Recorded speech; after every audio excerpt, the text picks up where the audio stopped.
Hi folks, welcome to another Top 5 series from me. Today we're going to talk about Top 5 Saddest EU Deaths. I will tell you this, spoilers. Duh, right? Spoilers here. So if you don't want to know about who dies in the EU, don't be watching this. If you don't see a character on here, don't be upset. I'm doing another top 5 on like epic deaths later on that are none of these will be included on this one. These are the ones that just impacted me. Now, my number 5 was really hard to pick from because I looked at all these and I was like, man, sad on that one, sad on that one. But which one, as I was reading it, really just hit me? And my number 5 is going to be Crix Maydean from Dark Saber. When Crix Maydean got shot, I believe it's shot through the heart, and right as he's watching, you know, the rescue ships, they're finally coming in and everything goes to darkness. Well, I thought for sure he was going to make it, right? He wakes up and, whew, we got there just in time, Crix. You scared us for a bit. I thought that's what was going to happen because we had never seen a movie character, even though a small movie character, we never seen one die before. Kevin Janderson got the okay and was the first ones to do it, and it really shocked everyone, and it hit me. I was like, what? No, he didn't die. No. And I was like, whoa, and how sad is it to, you know, stay true to the end, only to see your rescue ships arriving as you're dying. They just arrived just too late. And to me, that was incredibly sad. And Dark Saber to me was one of the first, you know, not the hardest hitting death, but one of the first hitting deaths. I was like, wow, they killed off a movie character. And I'd never seen that before. And it did give me a sense of sadness. My number 4 was easy. It's Gabriel Captain Con. If I'm butchering that name, I don't care. It was from the Carillion trilogy. She was someone from Kathy Tyer's book, Truce of Bakura, that for some reason, Roger McBride Allen brought back for a little while as Luke made a promise to her daughter that he would keep her safe. Now, you've heard me talk about this. She's on one of the ships during the battle, and they realize that this ship has windows painted on it. What does that mean? It's a battering ram ship. It's just a kamikaze ship, and it smashes into her command ship and blows everyone up. So she dies. And I was like, whoa, because here's a character who has already been established in a previous book. And to be fair, this is one of the earlier books back when Bantam, everything was going, you know, New York Times bestsellers list. And so people knew this character. People had liked this character.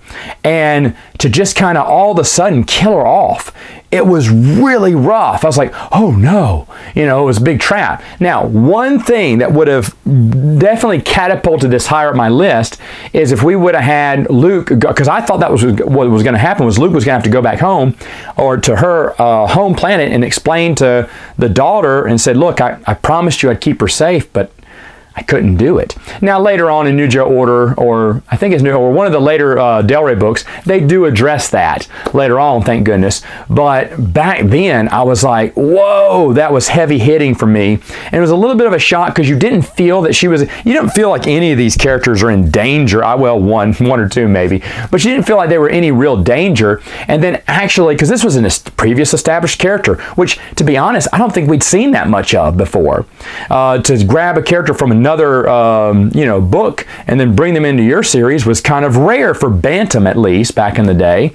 And so then to kill her off, it's like, oh my gosh, what did you just do? And it was just so horrible, and it made me sad. It made me sad because I like that character. My next 3 are really on a totally different level. In fact, when I was thinking about hardest hitting deaths, 3 came to mind and I had to look over all the rest of them. So these 3 I'm pretty solid on.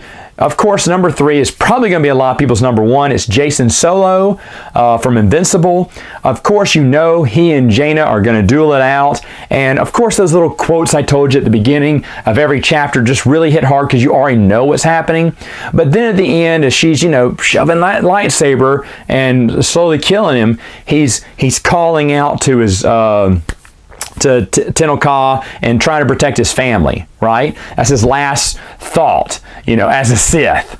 And I always thought that was really sad. And it was really sad to have these twins who loved each other. They grew up together and now they have to fight. And also that Jason knew this is how it had to end.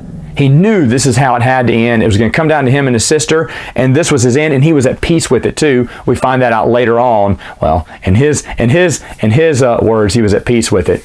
But to me, that was super sad. Even though you kind of saw, this is really one of the only deaths you really saw coming, or I think I saw coming a mile away, and it was still sad. It was still sad after that. So Jacen Solo, my number 3, firmly. My number 2 is from Vector Prime. Obviously, it's Chewbacca. This may be a lot of people's number 1 too. I remember I got it spoiled from me. I read the paper. They said, spoilers, major character dies in the new Star Wars novel. I was like, yeah, whatever, whoever. And then I saw Chewbacca. I was like, wait, what?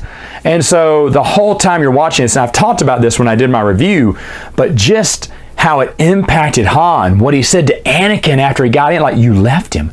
And Chewbacca basically risking his life, knew there was no way out, saving Anakin before getting carried away, and then challenging the moon, which people make fun of, but to be honest, it's really beautiful how he died. And it's just such a sad, sad moment. I believe Troy Denning said it best. He said, we killed off the family dog.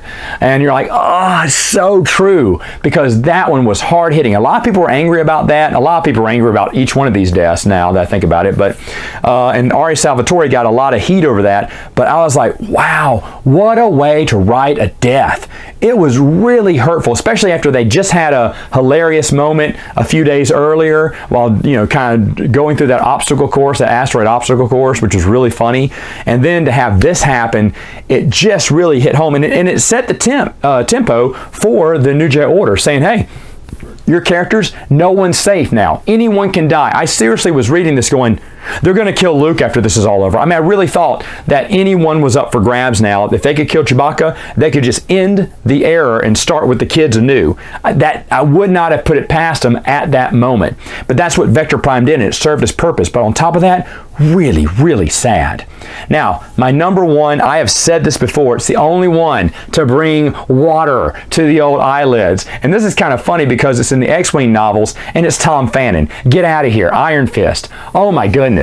Tom Fannin and Face are the Laurel and Hardy, Jerry Lewis and Dean Martin. They are the comedy duo of the century. You're loving them. Tom Fannin's X-Wing goes down. You know he's okay. He's not hurt. Sure enough, he's got a busted up leg. He's a little busted up, but he's going to make it. And so Face is, you know, dragging him through that river and everything. They're making jokes and everything. And then suddenly he makes a joke. He doesn't hear Tom. He turns around, and it says that chill ran up from the water. The water suddenly felt colder, and it felt, just covered him. And he noticed that Tom was just peacefully looking up at the sky, and I was there going, wait, what? And then it said everything got, he stopped, everything got quiet, and it said for the first time since Face was a child, he cried. And you're like, oh, I'm getting goosebumps just thinking about it now. And that, to me, it really, I was going, it's not real.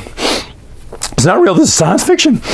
I was just really upset by that. And Tom Fannin's death, and this is really weird because I don't know if anyone else felt as impacted as I did, that hurt me way more than anything else I've done in my top 5. I could do 5, 4, then take a big jump up for 3 and 2, and then take another big jump up for Tom Fannin. Tom Fannin's death hit me the hardest. It hit me the hardest. I could not stand it. You know, I was so upset because you knew they were going to be okay. You were laughing, and then it gut punches you. Right during, you know, I think the page before, you're laughing at their jokes, and then suddenly, boom, he's gone from this world. Okay, I need to calm down now. Oh man, sad, sad. Hey, but give me your top 5 saddest deaths from the EU in the comments below. Hey folks, remember, spoilers are okay in this video. All right, I'll see you next time with another one.